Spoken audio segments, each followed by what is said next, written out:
ఆరాధన కొత్త నిబంధన ప్రకారం ఎలా జరగాలి? ఆరాధన కొలక రేట్ అండి. ఆరాధన కొలక రేట్ అండి. యోహాను సువార్త 4:24 చూడండి. అందరికీ కంటతా వచ్చిన వాక్యం అండి అది. ఆత్మతోనూ సత్యముతోనూ ఆరాధించాలి అనేటువంటిది కొత్త నిబంధన ఆత్మ సంబంధన బలిపీఠానికి సంబంధించింది. అది కొలక. నేను ఎలాగైనా ఆరాధిస్తానండి, ఆరాధించడమే కదా, నేను దేవుడిని ఆరాధిస్తున్నాను కదా అంటే దేవుడు కొలకర్రా ఉంది. ఇగో దేవుడు కొలకర్ర, ఇదిగో యోహాను 4:24 దేవుడు కొలకర్రా. నువ్వు ఏం చేసినా ఆ కొలకర్రకి సరిపోలా. నేను ఎగురుతానండి, ఆ కొలకర్రలో ఉందా? నేను గంతులేస్తానండి, ఆ కొలకర్రకి సరిపోతుందా? నేను అరుస్తానండి, దేవుడిచ్చిన కొలకర్రకి సరిపోతుందా?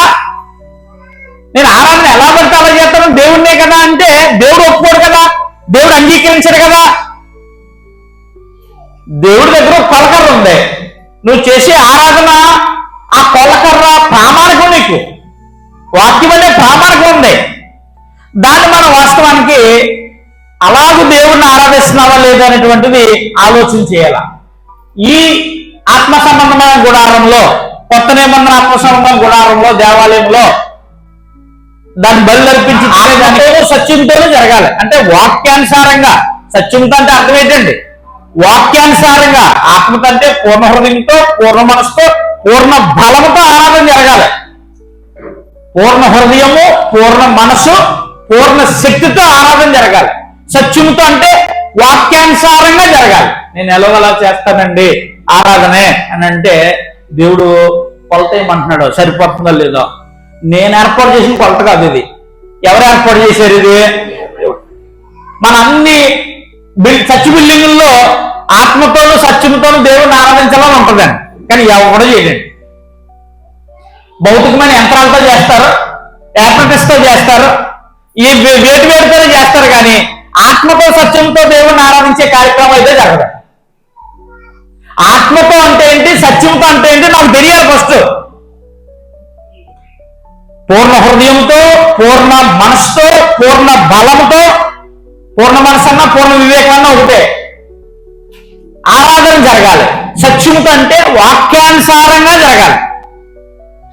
ఆత్మీయులు మీరు చేసే ఆరాధన కార్యక్రమం దేవుని వాక్యపు కొలతకు తగినట్టుగా ఉందా? మన కొలతలకి సరిపోద్ది. మనం ఏం చేసినా మన కొలతకి ఏమవుతుంది, సరిపడేసుకుంటాం. అయితే దేవుడు అంగీకరించడం, దేవుడు అంగీకరించడం, దేవుడు స్వీకరించడం అది చెల్లదండి. దేవుని వాక్యం అనే కొల కొరకు సరిపోవాలి. అప్పుడు మనం ఏం చేయాలంటే మన ఆరాధన పరీక్షించుకోవాలి. ఆత్మతో సత్యంతో జరుగుతుందా? మీరందరూ క్రీస్తు సంఘంలో, నేను క్రీస్తు సంఘంలో ఉన్నాను, అబ్బో ఎల్లు వచ్చేస్తున్నాను అనుకుంటాం. కానీ అసలు నేను నా ఆరాధన దేవుని వాక్యం అనే కొలకలకు సరిపోతుందని మీరే ఎవడో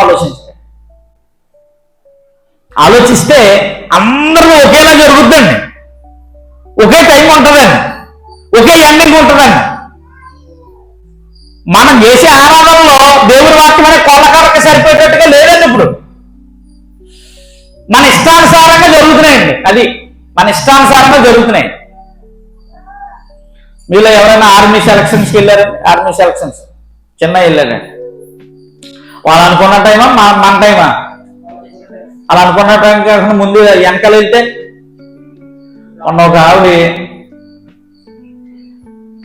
మెడిసిన్ నీట్ ఎగ్జామ్కి వాళ్ళ అమ్మాయి లేట్ అయిపోయిందండి. 2 నిమిషాలు 3 నిమిషాలు. నేను గిన్నెలు కడిగి అక్కడెక్కడ పనిచేసి చదివించాను బాబు, గేట్ తీయండి బాబు అని కాళ్ళు అనుకుంటున్నాను. కుదరదు అక్కడ. కానీ దేవుడిని ఆరాధించే కార్యక్రమంలో దేవుడి వాక్యం అనే కొలకర్రకే మనం సరిపోవట్లేదు. మన మనం సరిపడేసుకోవచ్చు. దేవుణ్ణి పూజించాను కదా, దేవుణ్ణి ఆరాధించాను కదా,